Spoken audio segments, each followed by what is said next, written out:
ఖచ్చితంగా చదివాను అన్నవాడు ఒకసారి చదివేస్తానండి. Praise God. వేళ్ల మీద లెక్క పెట్టవచ్చు. మిగతా వాళ్ళంతా క్రైస్తవులు చెప్పుకోవడానికి సిగ్గుండాలండి. నిజంగా ఎన్ని రోజులు నామకార్థంగా ఉంటారండి? నా చిన్నప్పటి నుంచి చూస్తున్నాను, ఈ చర్చ అసలు డెవలప్మెంటే లేదు. వచ్చిన వాళ్ళే మందిరం. ఎవరికి మందిరం అండి ఇది? సమస్త అన్యజనులకు ప్రార్థనా మందిరం అనబడును. నేను ఒక అన్యుణ్ణి. మీరు ఎవరైనా అన్యులు ఉన్నారండి? లేరు. మరి మీ పాటికే మీరు పెట్టుకున్నారు ఈ చర్చి.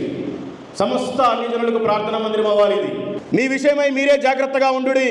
మీ సహోదరుడును తప్పిదము చేసిన ఎడల అతన్ని గద్దింపుము, అతడు మారు మనసు పొందిన ఎడల అతన్ని క్షమింపుము.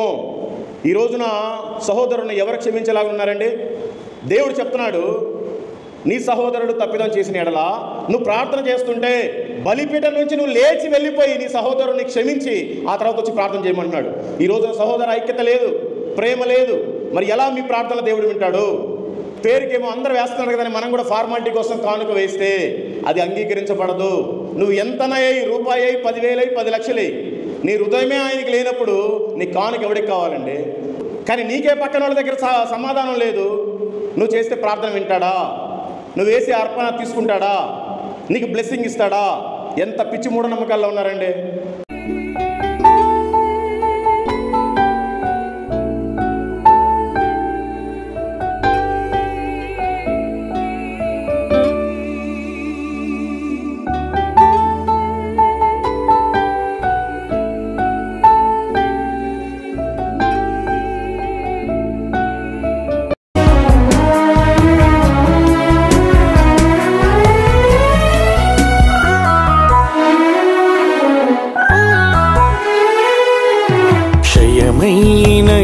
మంటి దేహం మన్నులో చేరేలోపు ఒక్కరికైనా నీ వాక్యం నీ దాసునితో చేర్చనిమ్ము. క్షయమైన ఈ మంటి దేహం మన్నులో చేరేలోపు ఒక్కరికైనా నీ వాక్యం నీ దాసునితో చేర్చనిమ్ము. దర్శించుము దేవా, కరుణించుము ఈ దీన దాసుని దర్శించుము. దర్శించుము దేవా, కరుణించుము ఈ దీన దాసుని దర్శించుము.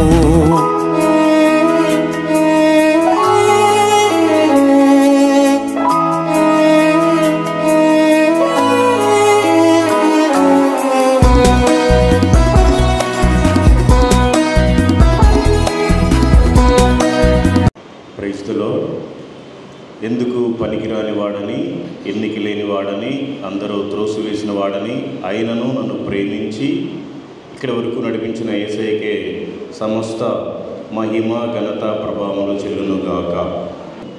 నాకు ఈ అవకాశం ఇచ్చినటువంటి పెద్దలు, మరి కమిటీ మెంబర్స్ అందరికీ కూడా పేరు పేరున నా హృదయపూర్వకమైన వందనాలు.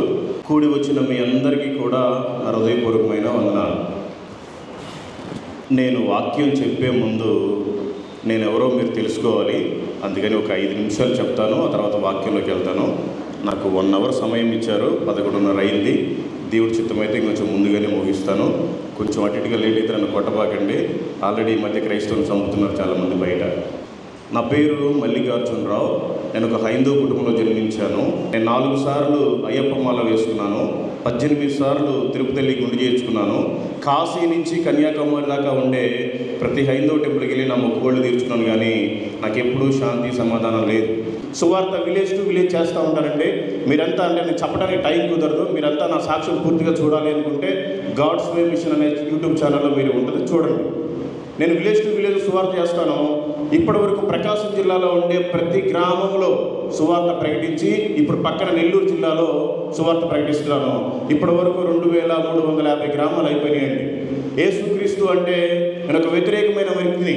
అయినా ఈ రోజున 1,35,000 మందికి నా నోటితోటి యేసు ప్రభు దేవుడు అని చెప్పానండి. 74 మంది బాప్తిస్మం తీసుకున్నారు నాకు తెలిసిన వాళ్ళు. నాకు తెలుసుకోకుండా, నాకు తెలియకుండా ఎంతమంది తీసుకున్నారో నాకు తెలియదు. నేను only village to village gospel కాకుండా మన భారతదేశంలో చాలామందిని మిషనరీస్ని చంపేశారు. మన భారతదేశంలో చాలామందిని హింసలు పెట్టారు, పాస్టర్స్ని. వాళ్ళందరి గురించి తెలుసుకోవాలని చెప్పి నాకున్న కారులోనే ఆంధ్రప్రదేశ్ నుంచి స్టార్ట్ అయ్యి ఇండియాలో ఉండే ప్రతి స్టేటు, ప్రతి కేంద్ర పాలిత ప్రాంతం వెళ్ళి వాళ్ళ గురించి పూర్తిగా తెలుసుకొని అందరికీ తెలియపరచాలని యూట్యూబ్లో కూడా పెట్టాం. మీరు కావాలంటే చూడండి. ఒక లక్షద్వీపు, అండమాన్ తప్ప ఇండియాలో ఉండే ప్రతి స్టేట్కి వెళ్ళి నాకు చేతనైనంత మటుకు నేను సువార్త చేసి, నాకు చేతనైనంత మటుకు నేను ప్రార్థన చేసి వచ్చాను నా బాధ్యతగా. సో నా సాక్ష్యం ఇది. చెప్పాలంటే ఇంకా చాలా ఉంటుంది, కాకపోతే సమయం లేదు కనుక నేను ముగిస్తున్నాను. మరి మనమంతా క్రైస్తవులుగా ఉన్నాం, మనం బైబిల్లో నుంచి కొన్ని మాటలు మాట్లాడుకుందాం. ఏమనుకోకుండా కొంచెం నేను పచ్చిగా మాట్లాడతాను, ఏమనుకోవద్దు. నేను ఎంత దూరం నుండి వచ్చినా నా కారులో నేనే నా డీజిల్ పోసుకొని వచ్చాను, నా మంచినీళ్ళు నేనే తెచ్చుకున్నాను. యేసు నామంలో మీ చర్చిలో నుంచి నేను ₹1 కూడా కానుక తీసుకోను. నా పరిచర్య అలాంటిది కాదు. అందుకే నేను కొంచెం ఓపెన్గా మాట్లాడతాను. ఎన్ని రోజులు నామకార్థమైన ముసుగులో ఉంటారు, ఈ రోజు నుంచి అయినా మనం ప్రభుకు సాక్షిగా బ్రతకాలి.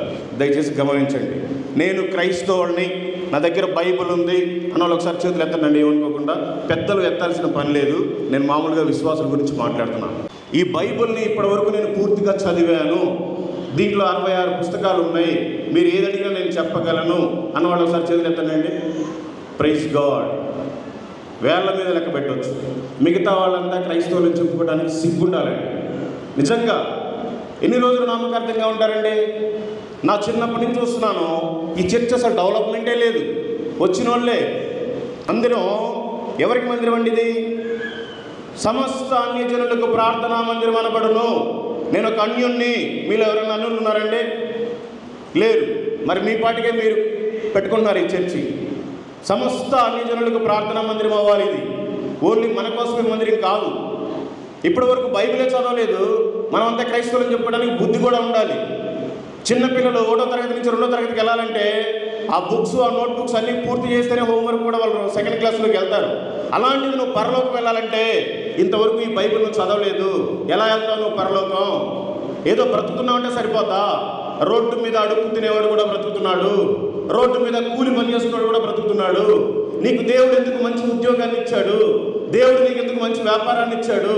దేవుడు నీకు ఎందుకు మంచి భార్యని, మంచి భర్తని ఇచ్చాడు? దేవుడు నీకు ఎందుకు మంచి పిల్లల్ని ఇచ్చాడు? దేవుడు నీకు ఎందుకు ఇంత మంచి సంఘాన్ని ఇచ్చాడు? నామకార్థంగా వచ్చి చప్పట్లు కొట్టి ఏదో చిల్లర మార్చి కానికేసి వెళ్ళిపోవటానికా? కాదండి. మేలుకోవాలి. మనం చిన్నప్పటి నుంచి కూడా ప్రభు అదిగో వస్తున్నాడు, ఇదిగో వస్తున్నాడు అని విన్నాం, కానీ ఆయన రాకడ ఆసన్నమైంది. జాగ్రత్తగా కనుక లేకపోతే భయంకరమైన నరకం ఉంది. ఆ నరకం నుండి ఎవ్వరూ తప్పించే నాదుడు లేడు. ఆయన పని నువ్వు చెయ్యాలి, ఆయన వాక్యాన్ని నువ్వు చదవాలి, ఆయన వాక్యానుసారం నువ్వు జీవించాలి. జీవించలేకపోతే నువ్వు క్రైస్తవుడు అని చెప్పుకోవడం వ్యర్థమే. మత్తయి సువార్త 12వ అధ్యాయము 36వ వచనం నేను చదువుతానండి, ఏమనుకోబాకండి. టైం లేదు కాబట్టి నేను కొంచెం స్పీడ్గా వెళ్ళిపోతున్నాను. ఉన్నట్టుగా మీకు చెప్పేసి నేను వెళ్ళిపోతాను. నేను మళ్ళీ మీకు ఎప్పుడు కనిపించను, మీరు కూడా నాకు కనిపించరు. మత్తయి సువార్త 12వ అధ్యాయము 36వ వచనం, నేను మీతో చెప్పున్నదేమనగా మనుష్యులు పలుకు వ్యర్థమైన ప్రతి మాటను గూర్చి విమర్శ దినమున లెక్క చెప్పవలసి ఉండును. క్రైస్తవులే అబద్ధాలు ఆడుతున్నారు, క్రైస్తవులే బూతులు మాట్లాడుతున్నారు, క్రైస్తవులే చాడీలు చెప్తున్నారు. సిగ్గులేదండి? మనం ఒక క్రైస్తవులం, మనం దేవుణ్ణి కలిగి ఉన్నాం, మనం ఎందుకు అబద్ధాలు ఆడాలి? అబద్ధం ఆడకపోతే ప్రాణం పోతా? మనం ఎందుకు మోసకరంగా మాట్లాడాలి? మోసం చేయకపోతే ప్రాణం పోతా? ఎందుకు మనం దేవునికి మాదిరికరంగా లేము?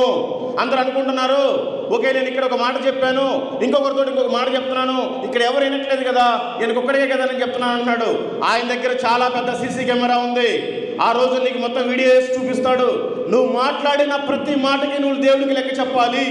నువ్వు చెప్పిన ప్రతి అబద్ధానికి దేవుడికి నువ్వు లెక్క చెప్పాలి. నీకు ఇచ్చిన ప్రతి దానికి దేవుడికి నీకు లెక్క చెప్పాలి. చెప్పలేకపోతే చాలా కష్టం అండి.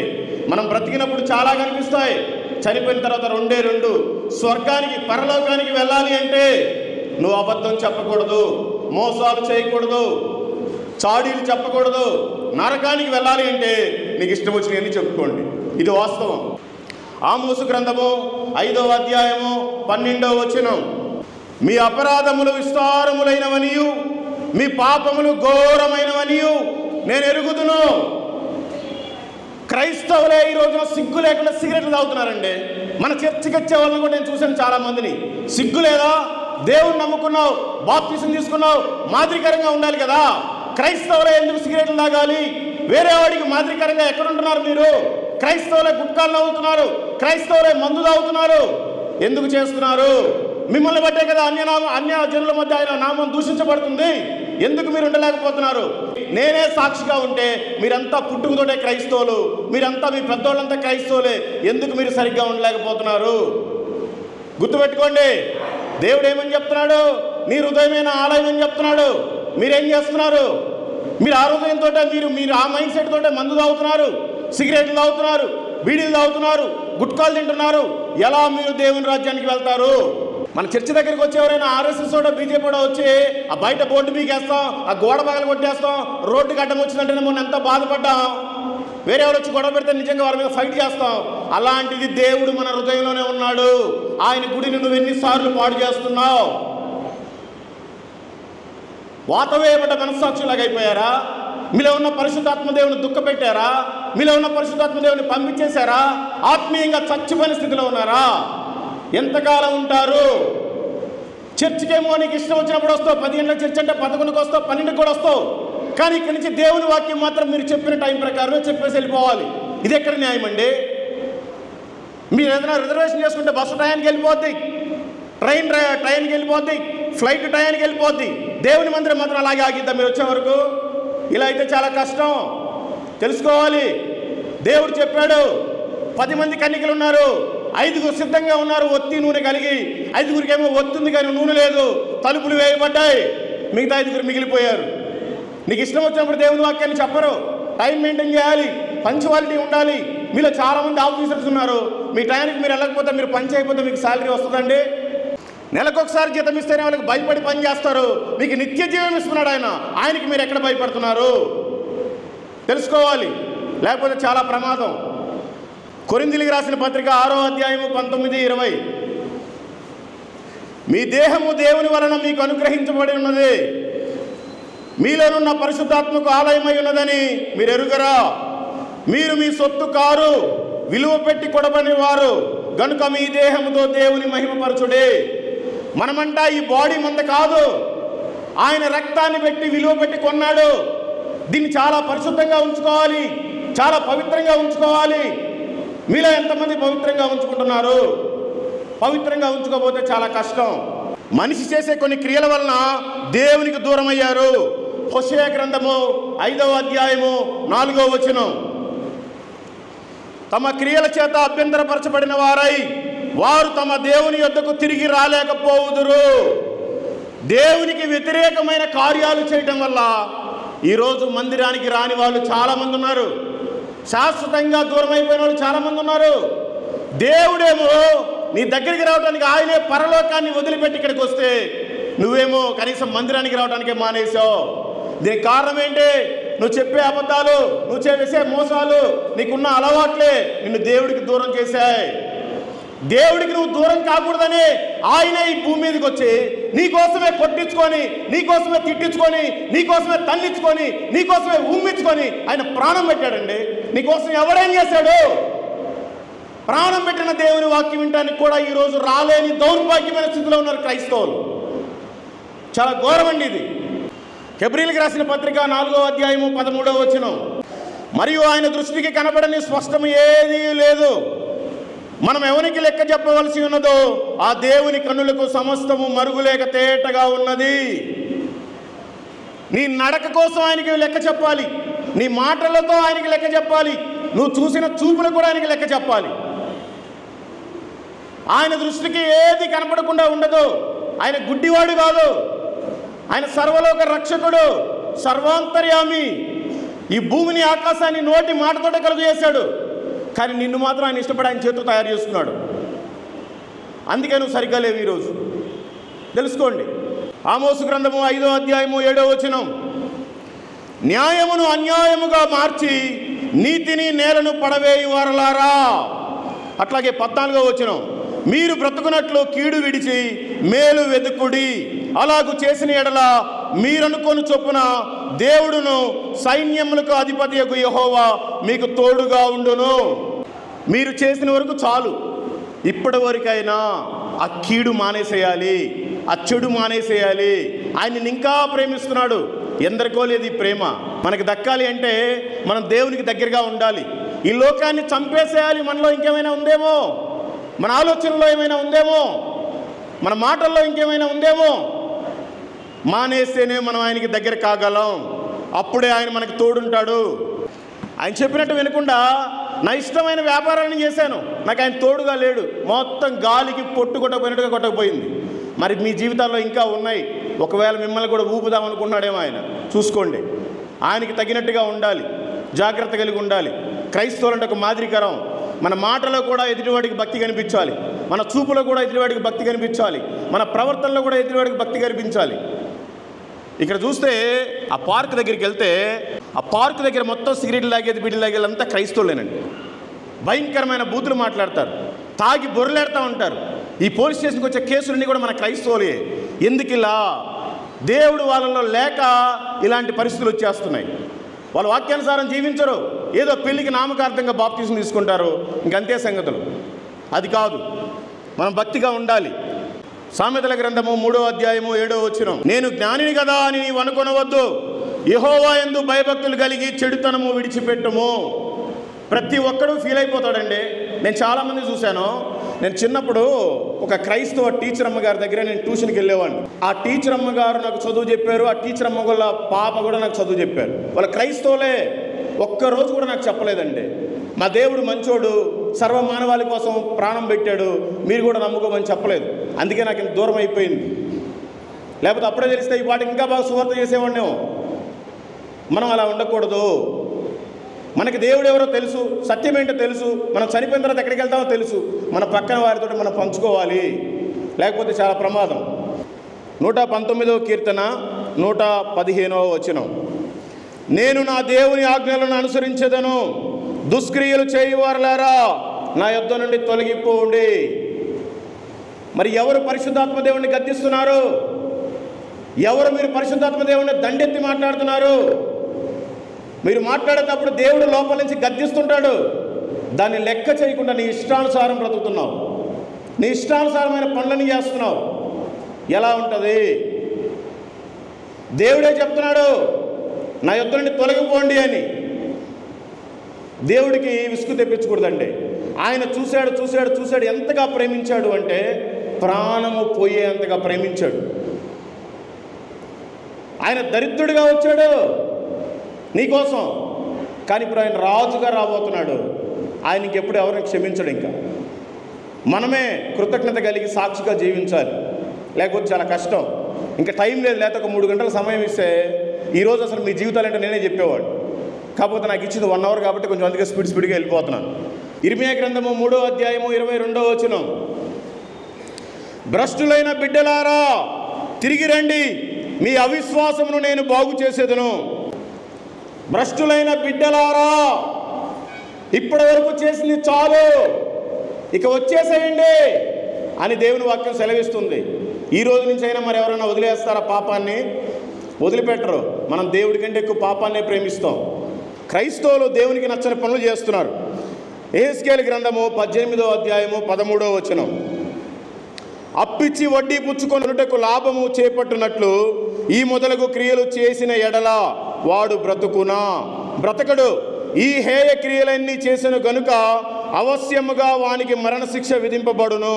వాడు తన ప్రాణమునకు తానే ఉత్తరవాది అగును. ప్రభు చెప్పాడు, ఎవరికైనా ఎదుటి వాళ్ళకి బాగోలేకపోతే నీకు చేతనైనంత సాయం చేసేయి, కానీ సాయం చేసిన దాన్ని మళ్ళీ వస్తుందని ఆశించవద్దు.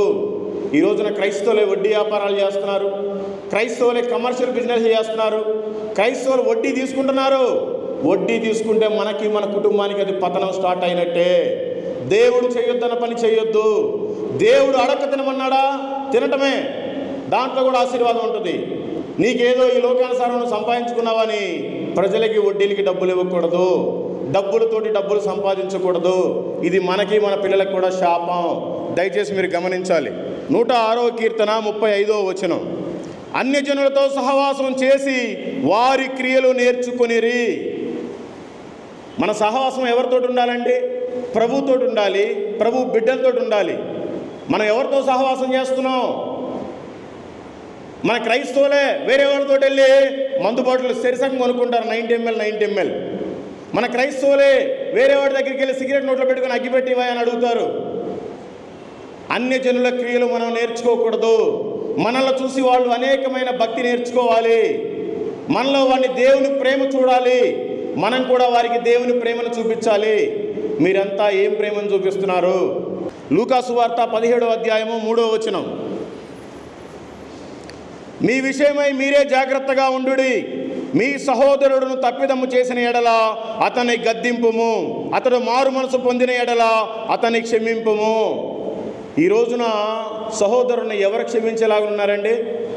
దేవుడు చెప్తున్నాడు, నీ సహోదరుడు తప్పిదం చేసిన ఎడల నువ్వు ప్రార్థన చేస్తుంటే బలిపీఠం నుంచి నువ్వు లేచి వెళ్ళిపోయి నీ సహోదరుని క్షమించి ఆ తర్వాత వచ్చి ప్రార్థన చేయమంటున్నాడు. ఈ రోజున సహోదర ఐక్యత లేదు, ప్రేమ లేదు. మరి ఎలా మీ ప్రార్థనలు దేవుడు వింటాడు? మన లోపల చాలా కపటం పెట్టుకొని పేరుకేమో అందరూ వేస్తున్నారు కదని మనం కూడా ఫార్మాలిటీ కోసం కానుక వేస్తే అది అంగీకరించబడదు. నువ్వు ఎంతనయ్యి, రూపాయి అయ్యి, 10,000 అయ్యి, 10 లక్షలు అయ్యి, నీ హృదయమే ఆయనకి లేనప్పుడు నీ కానుక ఎవడికి కావాలండి? ఆయన ఆకాశంలో పట్టజాలని దేవుడు. ఆకాశపు వాక్యాలు విప్పితే అసలు నీకు ఏ బ్యాంకులు కూడా పనిచేయవు, అంత ఆశీర్వాదం. ఆయనకెందుకు నీ డబ్బులు? నీ హృదయం కావాలి. మనస్ఫూర్తిగా ఇచ్చే 1 రూపాయి కానుక చాలు. కానీ నీకే పక్కన వాళ్ళ దగ్గర సమాధానం లేదు. నువ్వు చేస్తే ప్రార్థన వింటాడా? నువ్వు వేసే అర్పణ తీసుకుంటాడా? నీకు బ్లెస్సింగ్ ఇస్తాడా? ఎంత పిచ్చి మూఢనమ్మకాల్లో ఉన్నారండి. 133వ కీర్తన 1వ వచనం. సహోదరులు ఐక్యత కలిగి నివసించుట ఎంత మేలు, ఎంత మనోహరము. ఈ రోజున ఐక్యత లేదు కాబట్టే ఆ ప్రవీణ్ పెగడాలని చంపేశారండి. ఎంత గొప్ప దైవజనుడండి. అతను అనేకమైన వాస్తవాలు బయటపెట్టాడు. ఐక్యత లేదు క్రైస్తవుల్లో, అందుకే చనిపోయాడు ఆయన. చంపేశారు. ఇప్పుడు కనీసం ధర్నా చేయడానికి కూడా ఒక్క లీడర్ లేడు. ఏ చర్చికి ఆ చర్చే లీడరు. మన క్రైస్తవులకు ఒక నాయకుడు కూడా లేడు. అందరం ఐక్యత కలిగి ఉండాలి. మనం ఆ ఐక్యతే లేదు. రాబోయే కాలంలో ఇంకా చాలా జరుగుతాయి. క్రైస్తవులు అంటే వాల్యూ లేదు సొసైటీల్లో. క్రైస్తవులు అంటే ఒక మర్యాద లేదు. ఎందుకు లేదు? మన ప్రవర్తన సరిగ్గా ఉండవు, మన అలవాట్లు సరిగ్గా ఉండవు, మన మాటలు సరిగ్గా ఉండవు, మన తలంపులు సరిగ్గా ఉండవు. మన వల్ల దేవుని నామానికి చెడ్డ పేరు, ఆయనకు అవమానం. ఫిలిప్పీయులకు రాసిన పత్రిక 2వ అధ్యాయము 21వ వచనం. అందరూ తమ సొంత కార్యములనే చూసుకొనుచున్నారు కానీ యేసుక్రీస్తు కార్యములను చూడరు. మీకోసం దేవుడి భూమి మీదకి వచ్చి ప్రాణం పెట్టి తిరిగి మళ్ళీ లేచి నేను మీకోసం వస్తాను, మీరు అందరికీ సువార్తను చెప్పండి, మీ పని మీరే కాదు నా పని కూడా చేయండి అని చెప్పి ఆయన నమ్మకంగా ప్రాణం పెట్టి వెళ్ళిపోయాడు. ఆయన మోసం చేయలా. ఆయన మనం మోసం చేసాం. అందరూ ఈ రోజు సొంత పనిలే చూసుకుంటున్నారు. మరి దేవుడి పని ఎవరు చూడాలి? నీకు మంచి భార్యనిచ్చాడు, మంచి భర్తనిచ్చాడు, మంచి పిల్లల్నిచ్చాడు, మంచి ఉద్యోగాన్ని ఇచ్చాడు, మంచి వ్యాపారాన్ని ఇచ్చాడు. దేనికి? దాంట్లోనే మునిగిపోవటానికా? దాంట్లోనే మునిగిపోయినందుకే దేవుడు నన్ను మొత్తాడు. దయచేసి మిమ్మల్ని మొత్తకుండా చూసుకోండి. మీరు చేసే జాబు మీకు శాశ్వతం కాదు, మీరు చేసే వ్యాపారం మీకు శాశ్వతం కాదు, ఆయనే మీకు శాశ్వతం. అందుకని దయచేసి అప్పుడప్పుడన్నా ఆయన కార్యములు చేయండి, మీ కార్యములు కాదు. మార్కు సువార్త 1వ అధ్యాయము 15వ వచనం. కాలము సంపూర్ణమై ఉన్నది, దేవుని రాజ్యము సమీపించి ఉన్నది. కాలము సంపూర్ణమైంది, దేవుని రాజ్యం సమీపించింది. మనం చిన్నప్పుడున్న రోజులు ఇప్పుడు లేవు. ఏ రోజు చివరి ప్రయాణమో తెలియదు. మనం చనిపోయిన రోజున మన భార్య మనకి భార్య కాదు, మన భర్త మనకి భర్త కాడు, మన పిల్లలు మనకి పిల్లలు కారు, మన సంఘం కూడా మనకి సంఘం కాదు. కానీ నీ ప్రయాణం ఎటు? నువ్వు ఇక్కడ బ్రతికినప్పుడు నీ కుటుంబ సభ్యులు కనిపిస్తారు, నీ బంధువులు కనిపిస్తారు, నీ మిత్రులు కనిపిస్తారు, నీకు ఉన్న సమస్తము కనిపిస్తుంది. చనిపోయిన తర్వాత రెండే రెండు, ఒకటి పరలోకం, ఒకటి పాతాళం. నీ ప్రయాణం ఎటు? దేవుని రాజ్యం సమీపించిందని దేవుడు హెచ్చరిస్తున్నాడు. కాలం సంపూర్ణమైంది, ఇప్పటికే 6000 సంవత్సరాలు అయింది. ఇంకా ఎంతకాలం ఉంటావు? మొదటి కొరింథీయులకు రాసిన పత్రిక 9వ అధ్యాయము 16వ వచనం. నేను సువార్తను ప్రకటించుటకు నాకు అతిశయ కారణము లేదు. సువార్తను ప్రకటింపవలసిన భారము నా మీద మోపబడి ఉన్నది. అయ్యో, నేను సువార్తను ప్రకటింపకపోయిన ఎడల నాకు శ్రమ. ఈ భారం ప్రతి ఒక్క క్రైస్తవుడు కలిగి ఉండాలి. ఈ బాధ్యత ప్రతి ఒక్కరి మీద ఉంది. యేసు ప్రభు వారు పోతూ పోతూ మనకి పరిశుద్ధాత్మ దేవుడిని సహవాసంగా పెట్టిపోయాడు తోడుగా. ఆయన సహాయంతో మనం అనేక మందికి సువార్తను ప్రకటించాలి. ఈ రోజున ఏదైనా ఒక కూలి పనికి పోతే చాలామంది డైలీ లేబర్ కూడా ఉంటారు. వాళ్ళు ఇచ్చే 500తోటో 1000 రూపాయలతో బ్రతుకుతారు. చాలామంది ఉద్యోగాలు చేసేవాళ్ళు ఉన్నారు. నెల వచ్చేసరికల్లా శాలరీ తీసుకొని వాళ్ళు పోషించబడతా ఉంటారు. ఈ భూమి మీద ఉన్నావు కనుక నీకు అది సరిపోతుంది. పరలోకానికి వెళ్తే ఏం తింటావు? పరలోకానికి చేతులు ఊపుకుంటా వెళ్ళిపోతే ఏముండదు అక్కడ తినడానికి ఇక్కడే సంపాదించుకోమని చెప్తున్నాడు దేవుడు. మరి మీరంతా ఏం సంపాదించారు? ఎందుకు పనికిరాని వాడిని నేనే 74 కోట్లు సంపాదించా పరలోక ధనాన్ని. ఇక్కడ 74 మంది బాప్తిసం తీసుకున్నారు. ఇక్కడే ఒక వ్యక్తి ఉన్నాడు, ఆయన ఒగ్గంపల్లి, ఆయన పేరు వెంకటేశ్వర రెడ్డి. ఒకసారి ఎందుకు అవకాశం వచ్చింది, సువార్త చెప్పాను, వెంటనే నమ్మాడు. 4 రోజుల లోపల బాప్తిసం తీసుకున్నాడు. మరి మీరెందుకు చెప్పలేకపోతున్నారు? ఎంతమందిని మీరు దేవుని మందిరానికి తీసుకొస్తున్నారు? అంటే మీ వరకే దేవుడు, ఇంక వేరే వాళ్ళకి దేవుడు కాదు. వేరే వాళ్ళకి దేవుడు అని చెప్పడానికి మళ్ళీ ఆయనకు ఒకసారి భూమి మీద పుట్టి మళ్ళీ సిలువ ఎత్తుకుని చచ్చిపోవాలి. మార్కు సువార్త 6వ అధ్యాయము 15, 16. మరియు మీరు సర్వలోకమునకు వెళ్ళి సర్వ సృష్టికి సువార్తను ప్రకటించుడి. ఇక్కడ ఏమనుందంటే, మరియు పాస్టర్ గారు వెళ్ళి సర్వలోకానికి సువార్తను ప్రకటించాలి, మరియు సంఘ పెద్దలు వెళ్ళి సర్వలోకానికి సువార్తను ప్రకటించాలి, మరియు ఉద్యోగస్తులు వెళ్ళి సర్వలోకానికి సువార్తను ప్రకటించాలి అని లేదు. ఇక్కడ మీరు అంటే మనం అందరం, మీరు సర్వలోకానికి వెళ్ళి సర్వ సృష్టికి సువార్తను ప్రకటించాలి. ఈ లోకంలో దేవుడు నిన్ను అందుకే ఇంకా బ్రతికించాడు. నీకంటే పెద్ద చాలా గొప్పలు చనిపోయారు. నీకంటే చాలా పేరు ప్రతిష్టలు ఉండే వాళ్ళందరూ కూడా పోయారు. నిన్ను ఇంకా ఉంచాడు.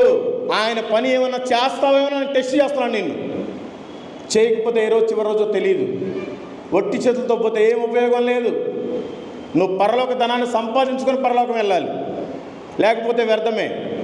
సువార్త చెప్తే ఏం జరుగుతుంది? 16వ వచనం. నమ్మి బాప్తిసం పొందినవాడు రక్షింపబడును, నమ్మని వానికి శిక్ష విధింపబడును. నమ్మితే ఓకే, లేదంటే వాడికి శిక్ష తప్పదు. మనలో బాప్తిసం తీసుకున్న వాళ్ళు ఎంతమంది ఉన్నారండి? సగానికి సగం మంది తీసుకోలేదు. Praise God. తీసుకున్న వాళ్ళు అన్నాక తీసుకున్నారు. తీసుకున్న వాళ్ళంతా గుర్తుపెట్టుకోండి, నమ్మటం వేరు, బాప్తిసం పొందటం వేరు కాదు. నమ్మి బాప్తిసం పొందినవాడు మాత్రమే రక్షింపబడును. నువ్వు యేసు ప్రభు దేవుడని నమ్మి బాప్తిసం తీసుకోకపోతే నువ్వు స్టిల్ ఇంకా వ్యభిచారివే, నువ్వు స్టిల్ ఇంకా దొంగవే, నువ్వు స్టిల్ ఇంకా పాపివే. నమ్మిన వాళ్ళు ఖచ్చితంగా బాప్తిసం తీసుకోవాలి. మరి బాప్తిసం తీసుకున్న వాళ్ళు ఏం చేయాలండి? ఆయన బల్లలో చేయి వేయాలి. నేను ఆయన బల్లలో చేయి వేస్తున్నాను వాళ్ళంతా ఒకసారి చేతులు ఎత్తండి. Praise God. చాలా మంచిది. మీ అందరి కోసం మంచి వాక్యాన్ని ప్రభు రాసి పెట్టాడు బైబిల్లో. మొదటి కొరింథీయులకు రాసిన పత్రిక 11వ అధ్యాయము 26వ వచనం. మీరు ఈ రొట్టెని తిని ఈ పాత్రలోనిది త్రాగినప్పుడల్లా ప్రభు వచ్చు వరకు ఆయన మరణమును ప్రచురించుదురు. అర్థమైందండి? మీరు ఆయన శరీరాన్ని తిని ఆయన రక్తాన్ని తాగినప్పుడల్లా మరణము వరకు ఆయన మరణాన్ని ప్రకటించాలి. నేను ఆయన మరణాన్ని ప్రకటిస్తున్నాను. ఒకసారి చేతులు ఎత్తండి. Praise God. వేల మీద లెక్క పెట్టుకోవచ్చు. మిగతా వాళ్ళంతా క్రైస్తవులని చెప్పుకోవడానికి సిగ్గుండాలండి. ఏమనుకోవద్దు, నేను ఇట్లాగే మాట్లాడతాను. మీరు నన్ను కొట్టి జైలుకి పంపించినా పర్లేదు. చాలా సంవత్సరాల నుంచి నేను చూస్తున్నాను ఇక్కడ. మనమంతా క్రైస్తవులని ఎందుకు చెప్పుకోవాలి? ఆయన రొట్టెని తిని ఆయన రక్తం త్రాగువాడు ఆయన మరణాన్ని ప్రకటించాలి. ప్రకటించట్లేదంటే స్టిల్ ఇంకా నువ్వు కూడా వ్యభిచారివే, స్టిల్ నువ్వు కూడా దొంగవే, నువ్వు కూడా పాపంలోనే ఉన్నావు. దేవుడు నిన్ను అంగీకరించడు, నీ ప్రార్థన వినడు, నీ కానుకని నీ అర్పణ అసలు దేకనే దేకడా ఆయన. నువ్వు ఎప్పుడైతే వాక్యానుసారం ఉంటావో అప్పుడే మరి అదేంటయ్యా, నేను నమ్మకంగా వస్తున్నాను, టయానికి వస్తున్నాను, పాటలు పాడుతున్నాను, చప్పట్లు కొడుతున్నాను, ముసుగేసుకుంటున్నాను, తెల్లచొక్కా వేసుకుంటున్నాను, మంచి రంగు వేసుకుంటున్నాను, వచ్చి కానుకేసి వెళ్ళిపోతున్నాను, నేను ఎటువంటి పాపం చేయట్లేదంటే కుదరదు. యాకోబు పత్రిక 2వ అధ్యాయం 10వ వచనం, అది మీకోసమే రాసిపడింది. ఎవడైనను ధర్మశాస్త్రం అంతయు గైకొనియు ఒక్క ఆజ్ఞ విషయంలో తప్పిపోయిన యెడల ఆజ్ఞలన్నిటి విషయంలో అపరాధి అగును. నువ్వు ఏ పనైనా చెయ్యి, ఆయన సువార్తని ప్రకటించట్లేదు అంటే నువ్వు ఇంకా పాపివే. నువ్వు యేసు ప్రభు దేవుడని నమ్మావు, బాప్తిజం పొందలేదంటే నువ్వు ఇంకా పాపివే. బాప్తిజం పొంది నీవు బల్లా తీసుకుంటున్నావు, బల్లా తీసుకోకపోయినా కూడా పాపమే. బల్లా తీసుకున్న నీవు ఆయన సువార్తను ప్రకటించకపోతే పాపమే. మరి సువార్త ఎవరు ప్రకటించాలి? ఏదో కొంతమంది చేస్తూ ఉంటారయ్యా, మరి మాకు గవర్నమెంట్ జాబులు, మరి మాకు వ్యాపారాలు, మాకు రెక్కాడితే కానీ డొక్కాడదనే వాళ్ళు కూడా చాలామంది ఉంటారు. వాళ్ళ కోసం కూడా ఒక మంచి వాక్యం రాయబడి ఉంది, దేవుని వాక్యం. చదవండి. మొదటి దినవృత్తాంతములు 16వ అధ్యాయము 23వ వచనం. సర్వభూజనులారా, అక్కడ చూడండి, ఓన్లీ ఆడవాళ్ళారా, ఓన్లీ మగవాళ్ళారా, ఓన్లీ జాబ్ చేసేవాళ్ళారా, వ్యాపారం చేసేవాళ్ళారా అన్నట్లు ఆయన సర్వభూజనులారా యెహోవాను సన్నుతించుడి, అనుదినము ఆయన రక్షణను ప్రకటించుడి. ఒకరోజు కాదు, అనుదినము ఆయన రక్షణను ప్రకటించాలి. ఒకరు కాదు, ఇద్దరు కాదు, సర్వభూజనులు ప్రకటించాలి. ప్రకటించకపోతే మీరంతా పాపంలోనే ఉన్నారు. ఎన్ని రోజులు మాది పెద్ద చర్చి, మాది అమెరికా వాళ్ళు కట్టిపోయారు, బ్రిటిష్ వాళ్ళు కట్టిపోయారు, మాది పామూరు బస్ స్టాండ్లో మెయిన్లో ఉంది, మా కార్యక్రమాలు వేరు, మా పద్ధతులు వేరు, మా నడిపింపు వేరు అనుకున్నా మీరంతా నరకానికే వెళ్ళేది. వాక్యానుసారం మనం జీవించాలి. వాక్యాన్ని చదివిన వాళ్ళు లేరు, ఇంక వాక్యాన్ని ఏం పాటిస్తారు? వాక్యానుసారం ఏం జీవిస్తారు? పేరుకే క్రైస్తవులు. సరే, మనం ప్రకటించకపోతే ఏమవుతుందండి? మన సువార్త ఎవరికి చెప్పం, ఏమవుతుంది? చూడండి, మార్కు సువార్త 9వ అధ్యాయము 48వ వచనం. నరకమున వారి పురుగు చావదు, అగ్ని ఆరదు. మీకు అందరికీ తెలుసు, మీరంతా చాలా సీనియర్లు. నేనన్నా ఈ మధ్యకాలంలో దేవుడిని నమ్ముకున్నాను. మీకు బైబిల్ తెలుసు, వాక్యం తెలుసు, కాకపోతే ఆయన పాటించరు. మీకు ధనవంతుడు దరిద్రుడు తెలుసు. లాజరు భయంకరమైన ధనవంతుడు, ఇతను భయంకరమైన దరిద్రుడు. ఈ ధనవంతుడు తిని ఆ అన్నం మెతుకులు, ఆ రొట్టె ముక్కలు, ఆ యామకలు అన్నీ కింద వేస్తే పాపం ఏరుకొని తినేవాడు. ఒళ్ళంతా పుండ్లు, కుక్కలు వచ్చి నాకేయి సిగ్గుపడకుండా బాధను భరించి మరీ తిన్నాడు. ఇద్దరు ఒక రోజున చనిపోయారు. ధనవంతుడేమో పాతాళానికి వెళ్ళాడు, దరిద్రుడేమో అబ్రహాము రొమ్మున కొనిపోబడ్డాడు. ధనవంతుడు కేకలు పెడుతున్నాడు, అయ్యా తండ్రివైన అబ్రహామా, ఈ పాతాళంలో యాతన పడలేకపోతున్నానయ్యా, ఆ దరిద్రుని ఒక్కసారి పంపించయ్యా, ఆ చిటికిన వేలతో ఒక్క డ్రాప్ అయినా వాటర్ వేస్తే నేను బ్రతుకుతానయ్యా అంటున్నాడు. ఈ ధనవంతుడు ఎవరండి? క్రైస్తవుడా, హిందువుడా? అన్యుడా, క్రైస్తవుడా? క్రైస్తవుడే. అయ్యా తండ్రివైన అబ్రహామా అని పిలుస్తున్నాడు. అన్యులకు తెలీదు తండ్రివైన అబ్రహాం అని. క్రైస్తవుడే, మనలాంటి క్రైస్తవుడు. మారు మనసు లేదు, నిజమైన జీవితం లేదు, స్వార్థపరుడు, బాగా తాగేవాడు, సుఖించేవాడు, చర్చికి టయానికి రాడు, సువార్త ప్రకటన చేయడు. అక్కడి నుంచి చెప్తున్నారు, కుదరదు. నీవు బ్రతికినన్నాళ్ళు నీ ఇష్టానుసారం జీవించావు, నీకు ఇష్టం వచ్చిన అమ్మాయితో వ్యభిచారం చేసావు, నీకు ఇష్టం వచ్చిన వాళ్ళతో అక్రమ సంబంధం పెట్టుకున్నావు, నీకు ఇష్టం వచ్చిన మందును తాగావు, నీకు ఇష్టం వచ్చిన సిగరెట్ తాగావు, సహోదర ప్రేమత లేకుండా మీరే గొడవలు పెట్టుకున్నారు. కుదరదు, నీకు అక్కడే అని చెప్తాడు ప్రభు. అయ్యా సరేనయ్యా, నేనంటే పాతాళంలో కాలిపోతున్నాను, నాకు 5గురు సహోదరులు ఉన్నారయ్యా, వారి దగ్గరికైనా ఒక్కసారి భూమి మీదకి పంపించయ్యా. కుదరదు. మనం చనిపోకముందే మన బంధుమిత్రులందరినీ మనం రక్షించుకోవాలి. చేతులు పట్టుకుంటావా, గడ్డం పట్టుకుంటావా, అవసరమైతే కాళ్ళు పట్టుకో. నరకం దాకా వెళ్ళక ముందే ఇక్కడే రక్షించుకోవాలి, లేదంటే వ్యర్థమే. ఇక్కడ మీ వాళ్ళకి ఎవరికైనా ఏదైనా బాగోలేకపోతే నీ దగ్గర డబ్బులు ఉంటే ఒంగోలు తీసుకెళ్తావు, గుంటూరు తీసుకెళ్తావు హాస్పిటల్కి కావాలంటే. ఒక్కసారి చనిపోయిన తర్వాత నరకం నుండి తప్పించే నాదుడు లేడు. యేసుక్రీస్తే మనల్ని తప్పించే వ్యక్తి. ఆయన భూమి మీద మనకి చాలా స్వేచ్ఛనిచ్చాడు. ఆ స్వేచ్ఛను మనం వినియోగించుకోవాలి.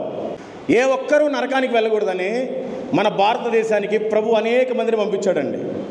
అనేక మందిని మిషనరీస్ని పంపించాడు. భారతదేశంలో ఉండే ఏ ఒక్క వ్యక్తి నరకానికి వెళ్లకుండా ఉండటానికి మాత్రమే పంపించాడు. మీకు అందరికీ తెలుసు, యేసుప్రభు వారికి 12 మంది శిష్యులు. వాళ్ళలో ఒకరైన తోమా గారు మొట్టమొదటిగా కేరళ రాష్ట్రానికి వచ్చారు. దాని పేరు కేరళ కాదు, ట్రావెన్కోర్ ఇంతకు ముందు, ఇప్పుడు కేరళ అని పెట్టారు. అక్కడికి ఇంతకుముందు ఇజ్రాయెల్లో యుద్ధం జరిగినప్పుడు చాలామంది యూదులంతా కూడా కేరళలో నివాసం ఉండేవాళ్ళు. వాళ్ళు యాలకులు, చెక్కలు, లవంగాలు, ఈ మసాలా దినుసులు అమ్ముకుంటూ ఉండేవాళ్ళు. చాలా వరకు కూడా అక్కడ జూయిష్ స్ట్రీట్స్ అని ఉంటాయి, యూదులు నివాసించే వాళ్ళ వీధులని ఉన్నాయి అక్కడ పేర్లు. మనమందరం కేరళ అని చెప్పుకుంటాం. దాని పేరు గాడ్స్ ఓన్ కంట్రీ అని పెట్టుకున్నారు వాళ్ళంతా, ఎందుకంటే దేవుని శిష్యుడే ఇక్కడికి వచ్చి సువార్త ప్రకటించాడని. ఆ రాజుగారు, ట్రావెన్కోర్ రాజుగారు ఒకసారి రాజమందిరం కట్టాలని ఆలోచించుకున్నప్పుడు ఈ యూదులు కొంతమంది పరిచయం అయ్యారు, ఈ మసాలా దినుసులు అమ్ముకునే వాళ్ళు. అయ్యా, మాకు యెరూషలేములో పలానా తోమా అనే క్యాండిడేట్ ఉన్నాడు, అతను మీకు మంచి పనివాడు, బాగా కడతాడు మీ మందిరాన్ని, మీరు అతను పిలిపించమంటే ఒక మంత్రిని, ఒక భటునిచ్చి ఇజ్రాయెల్కి పంపించారు, యెరూషలేముకి పంపించారు. ఎవరు? కేరళ రాజుగారు. దానికి ముందే ప్రభు చెప్పాడు, నేను వెళ్తున్నాను, మీరు సర్వలోకానికి వెళ్ళి సర్వ సృష్టికి సువార్తను ప్రకటించాలని చెప్పాడు 12 మంది శిష్యులకి. వీళ్ళకి పొత్తులు పోక అందరు కలిసి చీట్లు వేసుకున్నారు. నువ్వే దేశం వెళ్ళాలి, నువ్వే దేశం వెళ్ళాలి, నువ్వే దేశం వెళ్ళాలి. తోమా గారి కంటే భారతదేశం వెళ్ళమని, ఇండియా వెళ్ళమని చీటీ వచ్చింది. వస్తే ప్రార్థన చేసుకుంటున్నాడంట, నేను ఇండియా వెళ్ళను ప్రభువా, వాళ్ళంతా మూర్ఖులయ్యా, నేను వెళ్ళలేను, నేను ఇంకొక చోటకి వెళ్తాను, వాళ్ళు మరీ క్రూరులయ్యా, కొట్టి చంపేస్తానని వెళ్ళనని మొత్తుకుంటున్నాడంట. ఏ తోమా అంటే ప్రభుకు తెలుసు నువ్వు వెళ్ళాలి, చనిపోవాలి అని. తోమా, నువ్వు భారతదేశం వెళ్ళాలి. పాపం వచ్చాడండి పడవేసుకొని. ఇప్పటికీ ఉంది అక్కడ పడవ, కొడంగలూరు అని మీరు గూగుల్లో కొడితే వస్తుంది, లేదంటే కేరళ వెళ్ళినప్పుడు చూడండి. ఆయన కుడి చేతి వెముక కూడా అక్కడే ఉంది, గుర్తుగా పెట్టారు తోమా గారు. 1980 సంవత్సరాల క్రితం ఆయన సువార్త ప్రకటించడానికి వచ్చాడండి. ఈ రోజున మన వాళ్ళంతా చంపేస్తున్నారు, వాళ్ళంతా మత మార్పిడి చేస్తున్నారు, అమెరికా వాళ్ళు, బ్రిటిష్ వాళ్ళు, అది ఇదని. ప్రభువే పంపించాడు. ఇప్పుడు లేదు ఈ గొడవ, 1980 సంవత్సరాల క్రితం నుంచే ఉంది. సరే వచ్చాడు, రాజమందిరం కడతా ఉన్నాడు, పగలంతా పనిచేస్తాడు.